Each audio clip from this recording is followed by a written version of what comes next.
জাতীয় আন্তর্জাতিক ষড়যন্ত্রের মুখে বাংলাদেশ পতিত হয়েছে। আমরা সেই ষড়যন্ত্র থেকে উত্তরণের জন্য আপনারা দেখেছেন যে বিপ্লবী ছাত্র নেতাদেরকে বিভিন্ন জায়গায় হত্যা করা হচ্ছে এবং ভারত থেকে বাংলাদেশের বিরুদ্ধে অনবরত উস্কানি দেওয়া হচ্ছে এবং সর্বশেষ ভারতের প্রধানমন্ত্রী নরেন্দ্র মোদী তিনি বাংলাদেশের স্বাধীনতার সার্বভৌমত্বকে আক্রমণ করে কথা বললেন। যে কোনো সময় আমরা মনে করছি তাদের যে 56 বছরের যে ষড়যন্ত্র বাংলাদেশকে তাদের পেটের ভিতরে ঢুকিয়ে ফেলা, সেই ষড়যন্ত্রকে সফল করার জন্য তারা বাংলাদেশে যে কোনো সময় যে কোনো ধরনের সার্জিক্যাল স্ট্রাইক বা যে কোনো ইনভেশন তারা চালাতে পারে। তাই আমরা 5 দফা দাবি ঘোষণা করছি ছাত্র সংগঠনের পক্ষ থেকে। 1 নম্বর, সকল রাজনৈতিক ছাত্র সংগঠনগুলোকে সাথে নিয়ে একটি জাতীয় ছাত্র কাউন্সিল গঠন করতে হবে। এখানে এই বিপ্লবের অগ্রভাগে থেকে নেতৃত্ব দেওয়া এই ছাত্ররা তারা ঐক্যবদ্ধ হয়ে একসাথে দেশ বিনির্মাণে কাজ করবে, সেটা সরাসরি মাননীয় প্রধান উপদেষ্টার নেতৃত্বে। দ্বিতীয় দাবি আমরা জানিয়েছি তরুণ ছাত্র যুবকদেরকে তরুণীদেরকে সামরিক প্রশিক্ষণ দিতে হবে। আমরা সবসময় প্রস্তুত থাকতে চাই। আমরা যে কোনো আগ্রাসনের বিরুদ্ধে লড়াই করতে আমাদের প্রস্তুত থাকতে হবে, সেই লক্ষ্যে আমরা এই দাবি জানাচ্ছি।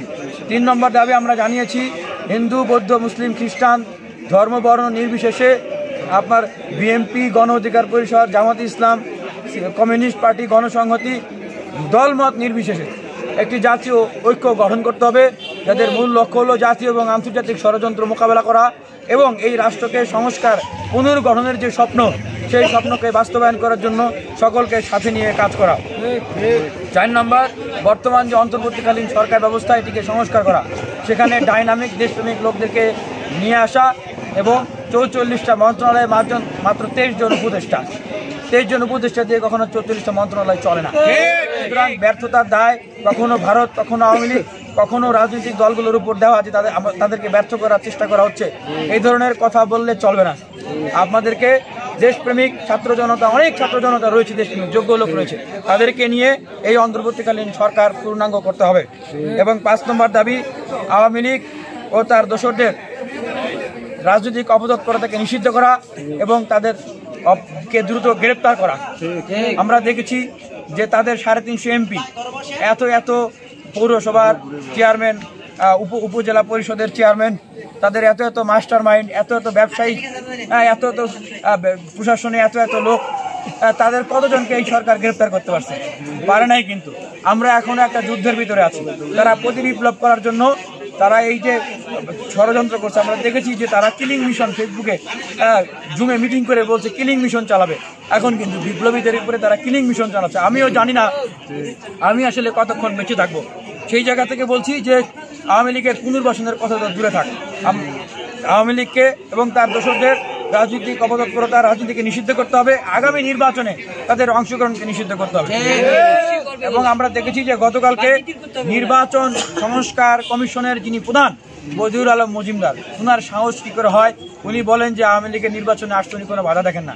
আরে মজুমদার সাহেব, যদি বাংলাদেশে এই তরুণ ছাত্র জনতারা বিপ্লবীরা যদি জীবন না দিত, এই 1 লক্ষ মানুষ যদি আহত না হতো দেশের জন্য, আপনি মজুমদার সাহেব, আপনার সাথে যারা আরো সাহেবরা রয়েছেন তারা ওই সংস্কার কমিশনের চেয়ারে বসতে পারতেন না। সুতরাং আপনাকে এটা মাথায় রাখতে হবে যে নির্বাচন কমিশনের যে সংস্কারের প্রস্তাবনাগুলো, তার মধ্যে 1 নম্বর প্রস্তাবনাই হচ্ছে আওয়ামী লীগ অর্থাৎ এই খুনি, এই ফ্যাসিবাদী শক্তি এবং তাদের দোসর যারা রয়েছে, জাতীয় পার্টি সহ অন্যান্য যারা রয়েছে গণহত্যাকারীরা, তারা আগামী নির্বাচনে অংশগ্রহণ করতে পারবে না। এইটা হবে 1 নম্বর প্রস্তাবনা। এটা ছাত্র জনতার পক্ষ থেকে আমরা এই প্রস্তাবনা দিচ্ছি। আপনাদের প্রতি কিন্তু আমরা আশা ভরসা পাচ্ছি না।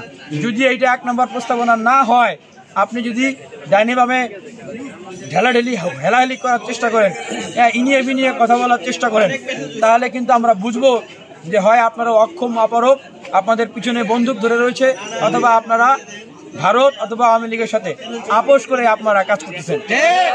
গদিতে রাখার কোনো অর্থ হয় না। আপনাদেরকে আমরা গদিতে রাখবো না।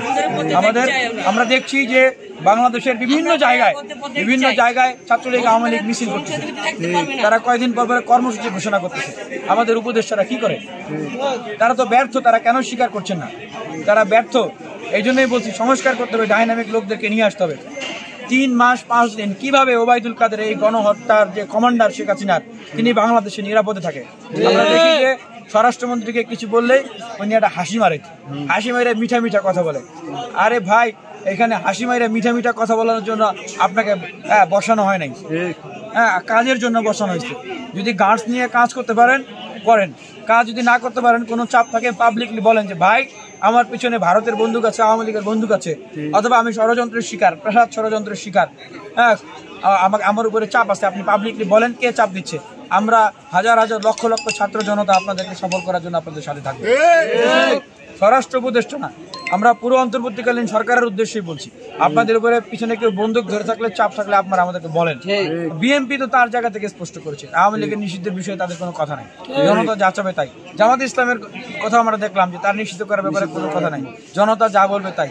তাহলে সরকার কেন নিষিদ্ধ করতেছে না? এতদিন বিএনপি জামাতের ঘাড়ে বন্দুক রেখে কথা বলেছে, কারো ঘাড়ে বন্দুক রাখার সুযোগ নাই।